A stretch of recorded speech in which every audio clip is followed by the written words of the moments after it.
Welcome back. This is bnsfrailnut here, doing a update here for the club, the North Metro Model Railroad Club. Last time I posted the first kind of weekend that we had our blitz going. It was a 3-day weekend, Friday, Saturday, Sunday, and we got a majority of this work done here that I'm going to be showing you. So now it's Wednesday night, 5 days after the initial start, 6 days, sorry about that. But we'll kind of go through and let you see some of the pieces here that have been erected. So we're still working on the Staples Peninsula, or I'm sorry, the Saunders Peninsula. So this is kind of Wisconsin area and going into Duluth. This is the base for the helix.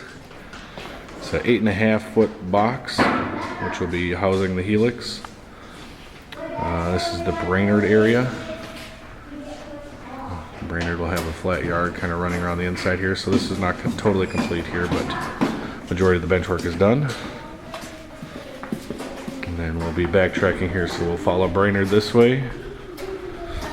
This is the furthest point we've gotten to. This is our first big yard from the running from Coon Creek. So this is the Staples yard. It's mounted on risers, and we're actually just going to be attaching the homosote to the side bed, so it'll actually be a nice flat transition. Everything will be level, and everything is based off there. So this will have flat sheets of homosote going this way too for the yard tracks. So we'll take a walk around here. And this is our stop point here. This is where it goes flat. Obviously you can see the writing. So it's 46 inches. As far as this is a permanent deck height, this is now mounted into position. And a completely level yard across the stretch there. So coming out of here, there'll actually be 3 more tracks laid inside here for the yard tracks going into Staples. And then we will be starting the leveling of the rest of the road bed. Right now it's just kind of set in place. So this is coming into Rush City, Hinckley, and the area. And this is where the Hinckley sub basically kind of split off and we're ended at right now. So that's our branch line technically. So, and we tried to loop it under and over wherever we needed to, where it was actually going to cross paths.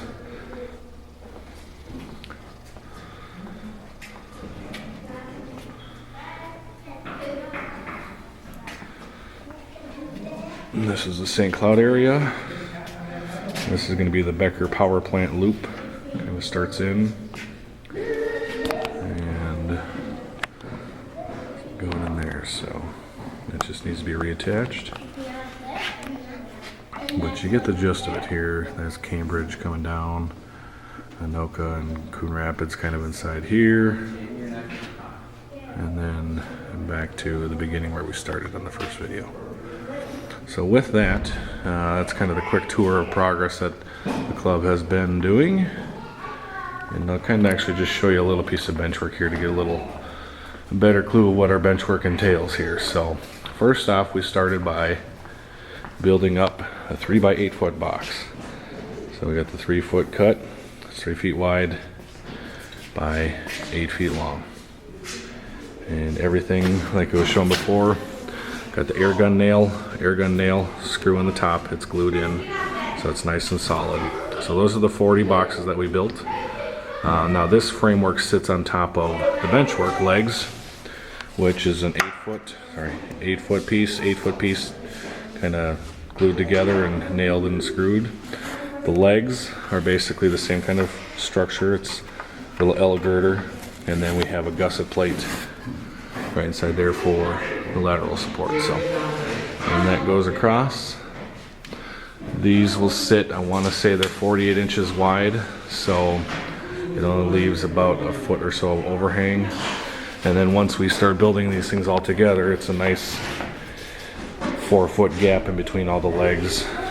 And then obviously you get some choke points where it goes into kind of the sections butting up to each other. But if it was in a straight line, it'd all be 4-foot spacing gaps for the bench work, which is nice and uniform. And again, like I reiterated the first time, this is all just for the fact that if we do have to move the club, everything is able to be taken apart and kind of re-put back up in a new space. So with that, we're going to close this update here off, and we'll see you guys soon. Hey everyone, welcome back again. This is kind of part 2 of the second video series that I've been doing. Sorry for the kind of delays as far as in between them. I was hoping to get more videos up and kind of follow the progress a little more closely, but we've been going at an extremely fast pace, and we actually ran out of Homosote, so we ordered some more up and we got that delivered. So we've been continuing on as far as with the rest of the yards and so forth. So we'll do a little quick walk around here. I'm not sure as far as where it left off last time, but we will start here down in the southern Duluth, Saunders, Wisconsin area, and what we've been playing with here. So as you can see, there's just a real rough construction paper in there, and this is where a big bridge will be. But it's just kind of an idea to see what the scenery is going to be for the divider. So there's going to be no upright backdrops, just a natural scenic divide. So as you can see also, majority of the Homosote has been laid down, so try to get a few more detail shots here, but this is the base for the helix. It will be constructed at a later point. That track right there will feed into one of the spots into the helix. But so this is again the South Duluth, Saunders, Wisconsin area.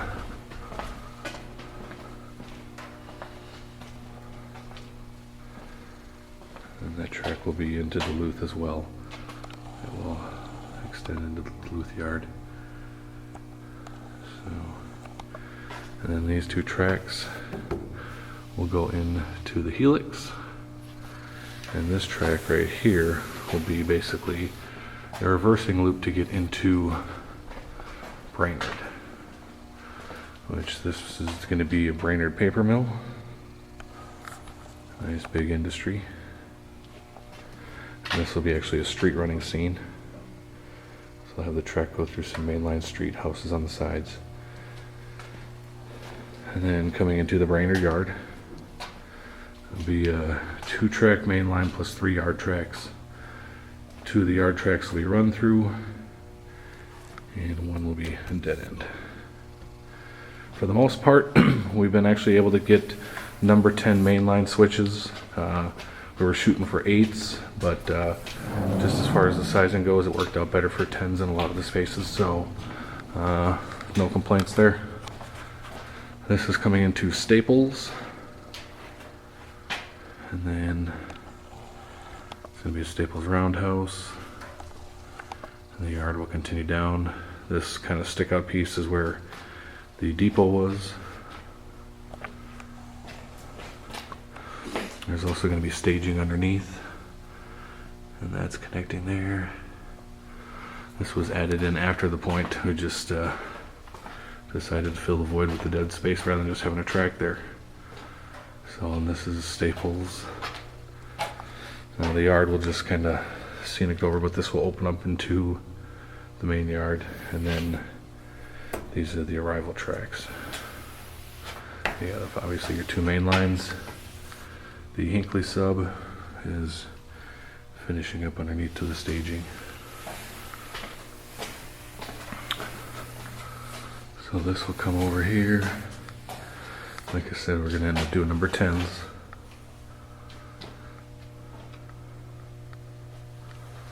And then this upper line is the St. Cloud cutoff.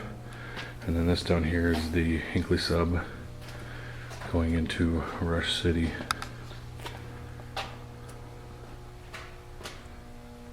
And then this is being constructed as far as a Rush City mock-up.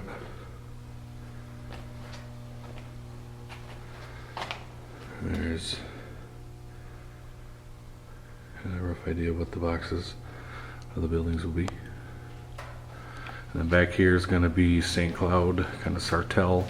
There's going to be a Sartell paper mill that burnt down. but we're going to be adding it onto our layout. And then coming over here into St. Cloud, Hinkley sub is below. This is an industry track back here. Comes off a Y that's going to be above the helix. You got a scrap yard here and here. And then the St. Cloud yard. Some more industry stuff like that around here.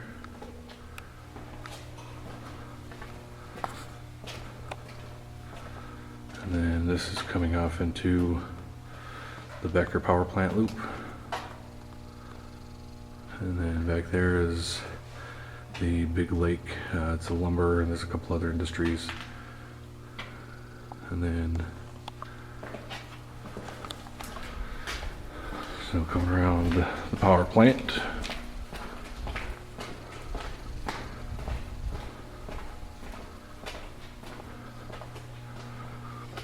And then Cambridge is going to be down here in the foreground, plus some industries, and then this on the upper level is going to be Big Lake, somewhat slash Elk River, kind of be molded into one. This track will be hidden down below, and then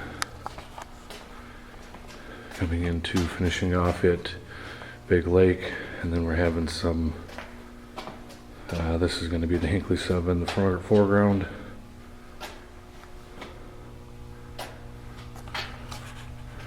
I'm coming into Coon Rapids and Anoka.